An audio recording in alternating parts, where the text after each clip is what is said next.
Hello, and welcome to the Sheriff's Roundup. I'm Sheriff Bill Brown, coming to you from the Santa Barbara County Sheriff's Office headquarters in Santa Barbara.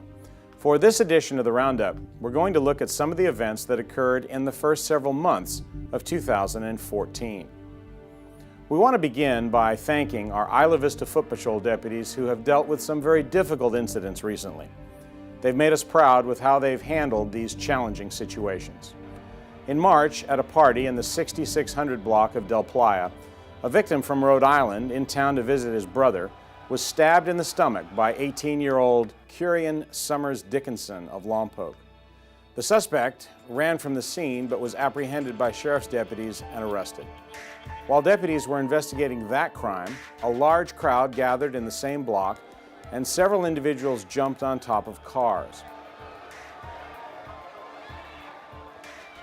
When sheriff's deputies went to arrest one of those suspects, 20-year-old Otis Washington of Isla Vista, he fled, but was chased down by a sheriff's deputy. The arrest drew the attention of a large crowd, which began chanting and surrounding the deputies. Some threw bottles and spat at the deputies. Thankfully, a group of people did the right thing and tried to hold back the crowd until more law enforcement officers could arrive. Sheriff's deputies, along with University Police and California Highway Patrol officers, declared the gathering an unlawful assembly and worked together to disperse the crowd. The event was disappointing to the sheriff's office, not only because it was potentially dangerous, but because of the mob mentality that was exhibited.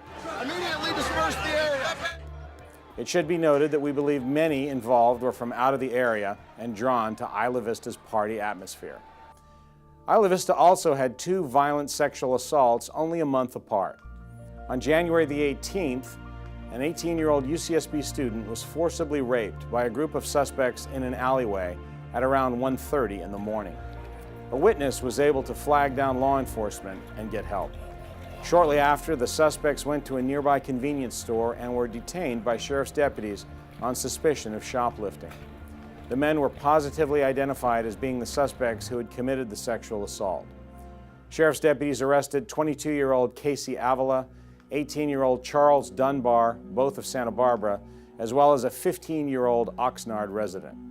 They were charged with rape in concert, a serious felony that is charged whenever suspects work together to commit a sexual assault.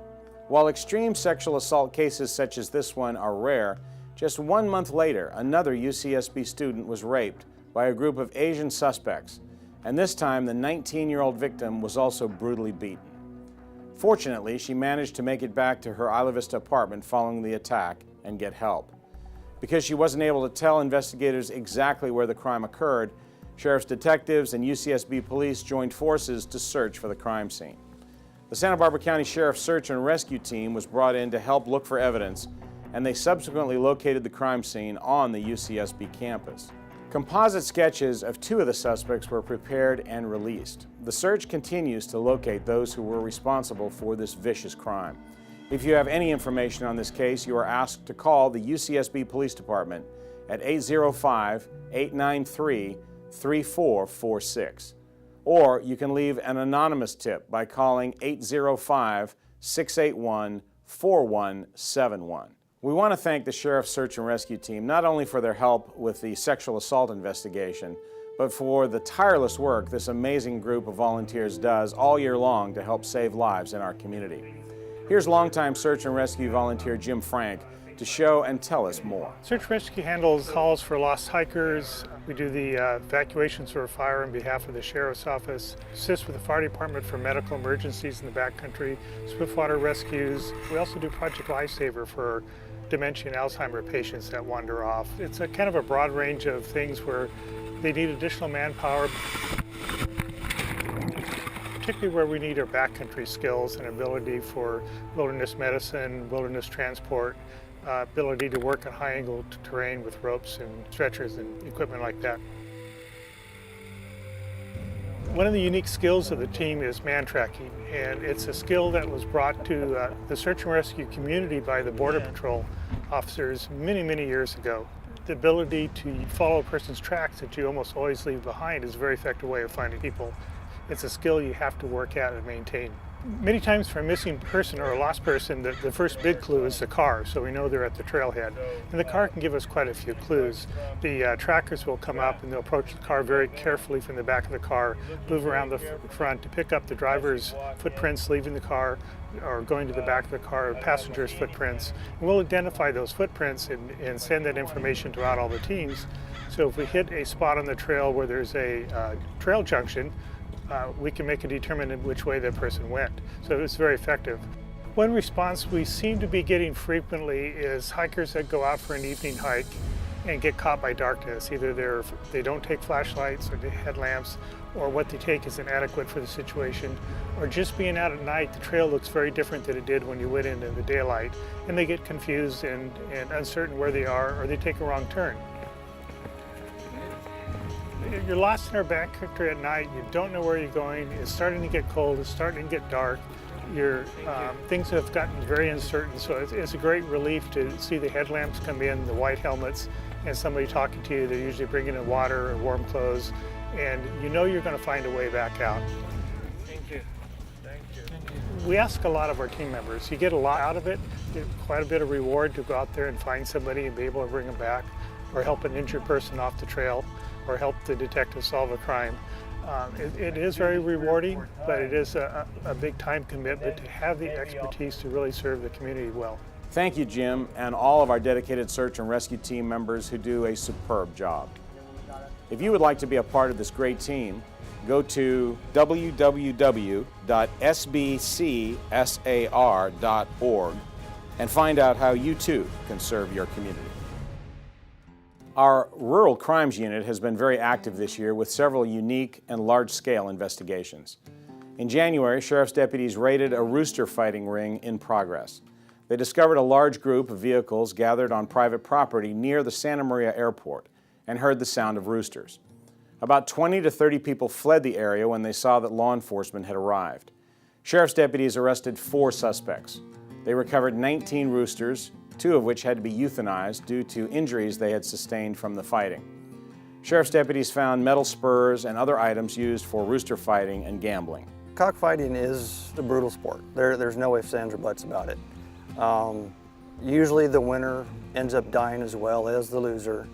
And basically during a fight, the roosters, they're jumping and leaping at each other, and they're slashing and stabbing their opponents with the blades on their legs. Also in February, after a month-long investigation by our Rural Crimes Unit, 3 people suspected of burglarizing at least 4 farms in the unincorporated area of Santa Maria were arrested.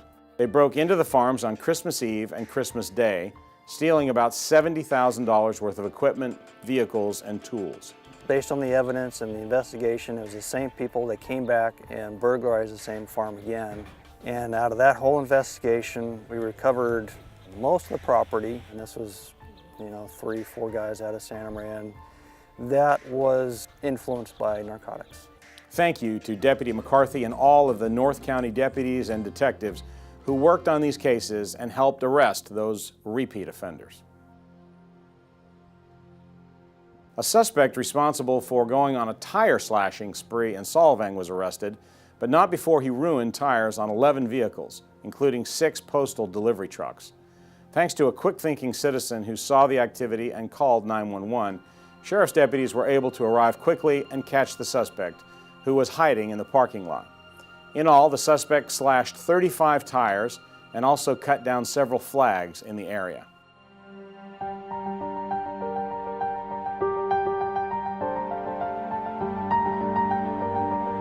The Sheriff's Roundup will now feature a new segment called Focus on Safety. For this first segment, we're going to focus on phone scams. Santa Barbara County was hit hard by a phone scam this year that communities across the nation have been experiencing as well. In this particular scam, the cyber criminals pose as law enforcement officials and use fear to trick innocent victims into giving them money. The Sheriff's Office answered hundreds of phone calls from panicked residents who claimed they had received a call directly from the Sheriff's Office, notifying them that they had an outstanding warrant and that they would be arrested if they didn't pay a fine immediately by using a prepaid credit card. Through caller identification and manipulation, these suspects made it seem as though the call was coming directly from the Sheriff's Office. The suspect will tell the victim they need to go down to a local drugstore and put money on something called a green dot card. It's basically a prepaid money card that someone else can pull the money off. The victim, doing exactly what this alleged law enforcement official told them to, would run down, pick up this card, and put $500 on it. Their voicemail message actually stated that they were with the Santa Barbara County Sheriff's Department. You have reached the Santa Barbara County Sheriff's Department. If this is an emergency, please hang up and dial 911. All warrants agents are busy right now, so leave a detailed message and I'll get back to you as soon as I can. Thank you. The message just was absolutely atrocious, and it could scare someone into believing that there was, in fact, a warrant for their arrest. Phone scammers are hard to track, so the best protection is awareness. We caution residents to never give out personal or financial information over the phone. It's also important to note that the Sheriff's Office does not collect money over the phone or call individuals to notify them that they have an outstanding warrant. People come to us for protection, and for someone to prey on that and to think that they were the subject of some kind of criminal investigation or that they had a warrant for their arrest is one of the lowest forms of criminality that I've ever seen. The Sheriff's Office recently received some very exciting news. The Board of State and Community Corrections awarded Santa Barbara County $38.9 million in state funding to construct the Sheriff's Treatment and Reentry Complex as part of the new Northern Branch Jail. The Star Complex will not only provide additional inmate housing, but will be designed specifically to help prepare inmates for their release back into the community. The Star Complex will provide much-needed space for education, life skills instruction, and substance abuse treatment. Santa Barbara County was one of 11 medium-sized counties to apply for a total of $160 million in funding and one of just 4 to receive awards. Congratulations and thanks are due to the outstanding sheriff and county team that put our winning proposal together. Speaking of rehabilitating inmates, there's a unique class being offered to male and female prisoners at the Sheriff's Medium Security Facility that helps do just that. 2 volunteer instructors from the Prison Yoga Project are teaching a weekly yoga class. So far, the reaction has been very positive for both instructors and inmates. We're at the Santa Barbara County Jail in the Medium Security Facility, Honor Firm. This is a classroom where I teach yoga classes. Statistics show that the majority of the people incarcerated have experienced major trauma. So the experience of trauma is held in the mind, but most importantly in the body. People that have unresolved trauma tend to show impulsive and reactive behaviors like violence and tendencies towards drug and alcohol abuse. So yoga taught with mindfulness is very effective in reducing unresolved trauma. And that's a function of being centered in their body through breath, through meditation, through awareness, through conscious movement. The women that showed up were incredibly receptive and enthusiastic. They were saying, oh, I feel so much more relaxed, I'm so much less anxious, I feel joy, I feel hope for the first time. I think it's the perfect accompaniment to the recovery, kind of fulfilling the body, mind, and spirit principles. So for me, it's definitely a stress reliever, and I'm very grateful that they have it here. It just puts people in a better place and gives them hope, a different perspective. I'm working on keeping my own side of the street clean. There you go. Not anyone else's. I'm in recovery. I'm a recovering alcoholic, and I've already been working with and seeking with ways to serve other people who are suffering from that disease through the practice of yoga. And looking at the list of bullet points of benefits for somebody who's incarcerated or somebody who's a recovering addict or alcoholic. What do they need in their life? How would yoga benefit that? The two lists are almost identical. Relieves stress. It gives you something to be focused on and to look forward to. It helps you to concentrate on positive rather than negative, and to grow and to move forward. It helps you to detox. It keeps your body toned. There's just countless benefits with it. They want to do push-ups, they want to do squats, they want to feel strong, they want to be physically fit, and they want to feel better. But men acquire that, I think, differently than women do. And a man needs to burn off some energy. And so we do a rigorous, athletic, hard yoga class. It's not a lot of humming and chanting. It's a hard workout and then a lot of relaxation and stretching. And once I've worn them out a little bit in the class, which seems to work universally with every class that I teach, I'm kind of a power yoga kind of person.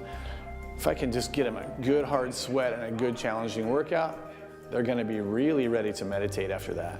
And they're going to be really ready to relax. So I feel like I have an opportunity here to help some guys open up some new vision for themselves, for their own future. Currently, Recidivism rates in California are over 70%. So that means 7 out of 10 inmates will be back in jail within 3 years. I think it's really important that we address this issue and the needs of the inmates to rehabilitate them so they're more successful when they re-enter society. And studies now show that embodiment practices such as yoga are very successful in alleviating symptoms of reactive behavior. I'm changing my views and my mindset so I can make different decisions. When I did my first class with Ginny, I started crying because it was so relieving, to get some form of positive energy in such a negative environment. I'm not discounting that they've done something and there's consequences for that, but I'm saying while they're here, let's support them in rehabilitative programs.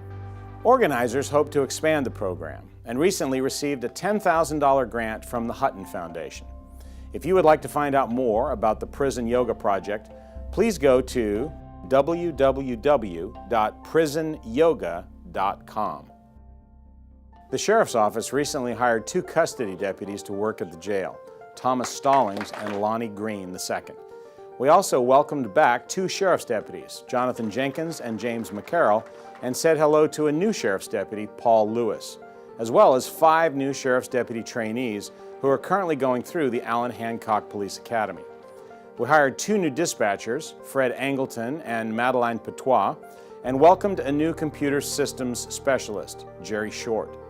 Adeline Rege joins us as a legal office professional, and Nicole Davis as an extra help administrative office professional. I also recently had the honor of shaking hands and acknowledging a Santa Ynez Valley Christian School Academy student for completing the Drug Resistance and Education Program, DARE. The DARE program has really helped me be prepared to stay drug-free by teaching me the consequences of drugs, how to make wise decisions in my life. Callaway Winans is a 5th grader and one of about 1,200 students who will graduate this year from the 10-week program that teaches students how to stay away from drugs, gangs, and violence, and how to make good choices in life. The DARE program is made possible through donations raised by the Sheriff's Benevolent Posse. Speaking of graduations, we want to congratulate 3 of our sergeants for completing the challenging and prestigious Sherman Block Supervisory Leadership Institute.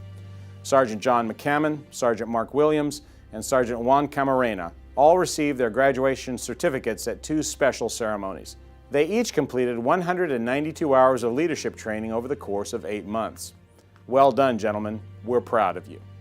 We also want to applaud our ambitious and hard-working explorers who were recognized for their participation and achievements at the Sheriff's Explorers Annual Awards Luncheon in Solvang.